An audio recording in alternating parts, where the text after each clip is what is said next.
पश्चिमी उत्तर प्रदेश में चुनाव के लिए खास करके वेस्टर्न यूपी में राष्ट्रीय लोकदल और बीजेपी ने गठबंधन किया है। पहले ये गठबंधन राष्ट्रीय लोकदल का समाजवादी पार्टी के साथ था। पिछले कई चुनावों में ये गठबंधन देखा गया, इसका असर भी देखा गया, लेकिन इस बार राष्ट्रीय लोकदल बीजेपी के साथ है। एनडीए गठबंधन होने के बाद वेस्टर्न यूपी में जो सीट शेयरिंग का मामला है वो सब तय हो गया है और राष्ट्रीय लोकदल से एक मंत्री भी कैबिनेट यूपी में बना दिए गए हैं। अब सवाल ये है कि जो मौजूदा वोट बैंक है राष्ट्रीय लोकदल का, जिसमें हिंदू और मुसलमान दोनों शामिल हैं, ये कयास लगाए जा रहे हैं राजनीतिक विश्लेषकों के द्वारा कि अगर ये गठबंधन आगे जाता है तो जो मुस्लिम वोट बैंक है वो कट जाएगा। इस मामले पर बातचीत के लिए मेरे साथ मौजूद हैं राष्ट्रीय लोकदल अल्पसंख्यक प्रकोष्ठ के प्रदेश के अध्यक्ष दिल नवाज खान साहब, जो विधायक रहे हैं 3 पीढ़ियों से सियासत में, इनकी फैमिली है। सर, ये जो एक हवा दी जा रही है विपक्ष के द्वारा, आप इसको कितना मौजू मानते हैं और क्या वाकई में इसका कुछ असर होने वाला है? देखिए, जो विपक्ष के द्वारा जो हवा दी जा रही है, अब की बार विपक्ष की हवा हवाई हो जाएगी। अब की बार जो अल्पसंख्यक समाज है वो पूरा राष्ट्रीय लोकदल एनडीए गठबंधन के साथ है। अब की बार अल्पसंख्यक समाज जो है वो अब की बार गेम चेंजर का काम करेगा और भारी मतों से हर जगह एनडीए के उम्मीदवारों को वोट देगा। अब की बार मन बना लिया है अल्पसंख्यक समाज ने कि हमें राष्ट्रीय लोकदल का जो गठबंधन एनडीए के साथ है उसके साथ जाना है। हमारे देश के प्रधानमंत्री जी का जो नारा है सबका साथ सबका विकास, हमारे आदरणीय प्रधानमंत्री जी ने प्रधानमंत्री आवास योजना के तहत जो मकान दिए गए उसमें सब समाज को भी दिए गए और जिसमें अल्पसंख्यक समाज की भी बहुत ज़्यादा भागीदारी थी। आयुष्मान कार्ड, आज जो गरीब को आयुष्मान कार्ड मिलता है तो वो लाखों रुपए का अस्पताल में जाके फ्री का इलाज करवा सकता है, उसमें अल्पसंख्यक समाज है। अगर एनडीए के मन में कुछ अल्पसंख्यक समाज के लिए गलत भावना होती तो सबके लिस्ट से नाम उठ जाते एनडीए। लेकिन सवाल ये है दिलनवाज भाई कि ये जो आपने योजना गिनवाई है ये तो पूरे देश में लागू होती है, तो इसमें तो हर धर्म के लोग, हर वर्ग के लोग शामिल रहते हैं। तो लेकिन अभी जो स्थितियां हैं उसमें ये कहा जा रहा है कि वो विचारधारा अलग है जिससे राष्ट्रीय लोकदल जुड़ गया है।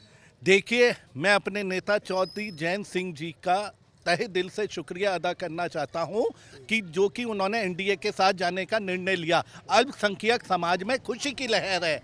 ये अगर दुख है तो वो बसपा के नेताओं को दुख है, सपा के नेताओं को दुख है और कांग्रेस के नेताओं को दुख है। अल्पसंख्यक समाज पूरा का पूरा खुश है और अपने नेता चौधरी जैन सिंह जी के साथ है। और हमारे नेता चौधरी जैन सिंह जी एक बात बोलते हैं, ना बटेंगे ना बटने देंगे, भाईचारा जिंदाबाद। तो सारा का सारा अल्पसंख्यक समाज, आप मेरी बात नोट कर लीजिएगा, आज का टाइम नोट कर लीजिएगा, आज की डेट नोट कर लीजिएगा। अल्पसंख्यक समाज समझ गया है कि विपक्ष की पार्टियों ने उन्हें हमेशा ठगा है। अब की बार अल्पसंख्यक समाज राष्ट्रीय लोकदल प्लस एनडीए गठबंधन पे भारी मतों से जाएगा और खास तौर पे महिलाएं, बुजुर्ग, नौजवान। लेकिन ये बताइएगा, जो समाजवादी पार्टी, जो कांग्रेस पार्टी, बसपा और ओबीसी जो ठेकेदार बनते हैं मुसलमानों के, उनका क्या होगा? देखिए, मैं बिल्कुल ज़मीनी कार्य करता हूं और अपने नेता चौधरी जैन सिंह जी का सिपाही हूं। मेरी बात नोट कर लीजिएगा, इंडिया गठबंधन की 80 में से 40 उम्मीदवारों की जमानत जब्त होगी और बागपत लोकसभा जो सीट है राजकुमार सांगवान जी हिंदुस्तान में सबसे ज़्यादा मार्जिन से जीतने का इतिहास रचेंगे। वहाँ मुसलमानों का ये कहना है कि उनसे तो व्यक्तिगत संबंध भी हैं, इसलिए कुछ मुसलमान दे देंगे वोट। मुसलमान यहाँ पे बागपत लोकसभा और उत्तर प्रदेश में हर जगह 50%, 70%, 80% एक तरफा जाएगा एनडीए को। ये मैं आपको ज़मीनी बात बता रहा हूँ। आप ये मान के चल रहे हैं कि जो विचारधारा है वो भी अब की बार खारिज कर दी जाए? नहीं, सबका साथ सबका विकास, सबको साथ में लेके चल रहा है एनडीए। धर्म का गणसा लेके चलते हैं बीजेपी वाले, वो कहाँ लेके चलते हैं?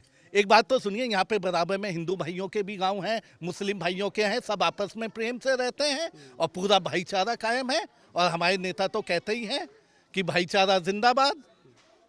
बिल्कुल भाईचारा जिंदाबाद के नारे के साथ हम लोग आगे बढ़ रहे हैं। आरएलडी के जो जिलाध्यक्ष हैं मेरठ के मखलूक गौड़ साहब, वो भी हमारे साथ हैं। सर, आपने तो अपने इलाके में भी देखा है जहाँ से हमेशा आप ही लोग जो है लीड करते हैं हर चुनाव को, जी। तो क्या मतलब अब की बार आप सिनेरियो देख रहे हैं? पार्टी वाली बात मत कहिएगा, जो जमीनी बात हो वो। मैं ज़मीनी बात बता रहा हूँ। जो हमारे जयंत चौधरी जी ने फैसला लिया है, जो उनकी नीति है, जो उनके भाईचारे का एक वो एजेंडा है, और जो किसान, मजदूर, युवा और शोषित समाज की लड़ाई है, उसके लिए वो बराबर राष्ट्रीय लोकदल जारी रखेगा। और जहाँ तक अल्पसंख्यक का मामला है, आप जिस दिन से जैन जी इंडिया एनडीए गठबंधन में समझौता किया है, आप रोज़ देख लो भारी तादाद में पूरे प्रदेश का, बल्कि देश में से अलग अलग हिस्सों में से जैन जी के साथ पार्टी ज्वाइन कर रहे हैं मुसलमान, जो जिम्मेदार लोग हैं, बड़ी लंबी लंबी दाढ़ी वाले लोग हैं। और ऐसा कोई वो है नहीं जो विपक्ष इसका दुष्प्रचार कर रहा है कि मुसलमान किसे वोट देगा। जैन जी ने, चौधरी चरण सिंह जी ने, अजीत सिंह जी ने हमेशा अल्पसंख्यक की लड़ाई लड़ी है, हमेशा मुसलमानों को अपना भाईचारा कायम करने का काम किया है। और उन्होंने हमेशा ये किसान, मजदूर, इनकी लड़ाई लड़ने का काम किया। और जो विपक्ष के लोग कह रहे हैं, ये समाजवादी पार्टी ने क्या किया है बताइए आप मुसलमानों के लिए? ठेकेदार तो है ना वो मुसलमान। ठेकेदार तो किसी भी तरह से बन जाए, ठेकेदारी अब की बार निकल जाएगी, पिघल जाएगी। मैं आपको एक ऐसी जानकारी देना जा रहा हूँ जो आप उसकी जानकारी करना।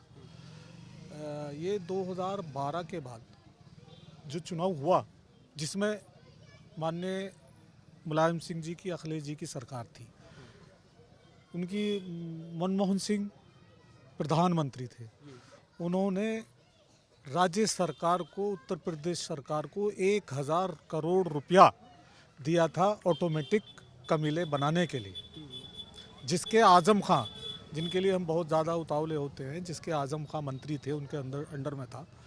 तो उन्होंने सारे कमेले तो बंद करवा दिए, सारे, किठौर का, सरदने का, लावड़ का, जितने भी कमेले थे कि ऑटोमेटिक प्लांट लगेंगे। लेकिन उन्होंने वो पैसा आवंटन नहीं किया और प्लांट नहीं लगाया। वो 1000 करोड़ रुपया जब ये गवर्नमेंट बनी बीजेपी की, तो केंद्र सरकार को वापस गया, जिसकी वजह से अल्पसंख्यक वर्ग परेशान है। उन्हें जो उनका मतलब एक तरह से जो प्लांट होते तो गोश्त मिलता, ये मिलता, कुछ नहीं, तो जिम्मेदार तो वो हैं अल्पसंख्यकों, उन्होंने काम ही नहीं किया है। बताइए कहाँ कौन सा तुक है?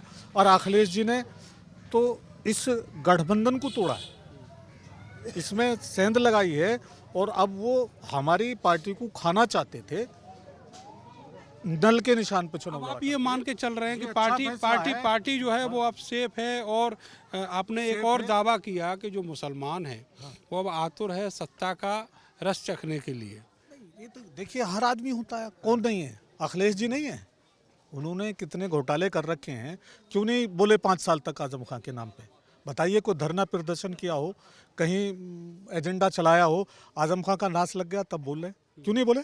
बताइए, अगर मुसलमानों के हमदर्द हैं तो बहुत सारे आपका ये है, बहुत सारे मुसलमान हैं जिनको नुकसान दिए गए हैं। तो ये जो हवा बना रखा है मुसलमानों के नाम पे कि साहब डरता है मुसलमान बीजेपी की सरकार से, ये केवल और केवल एक क्रिएटेड चीज़ है बस। देखिए, अब कोई नहीं डर रहा, सिर्फ ये अफवाह है। और हमारे अलावा भी मुसलमान तो भाजपा में भारी तादाद हमसे पहले भी काफ़ी जा चुके हैं।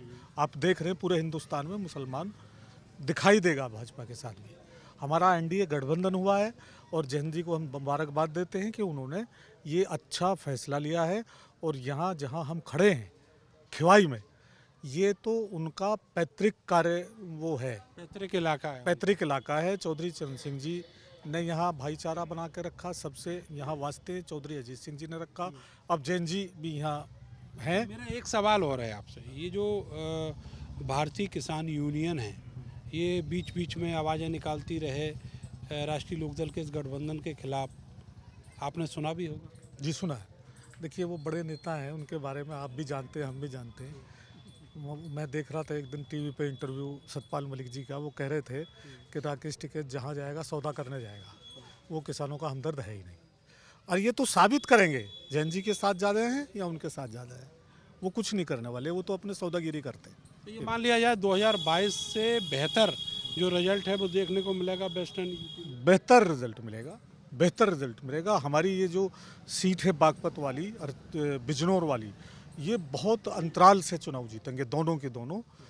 राष्ट्रीय लोकदल के उम्मीदवार, एनडीए गठबंधन के उम्मीदवार दोनों जीतेंगे। राजकुमार सांगवान जी तो फ़कीर आदमी है, उसका तो घर घर यहाँ भी घूमना है रहता, उसके तो सियासी फ़कीर है वो तो आदमी।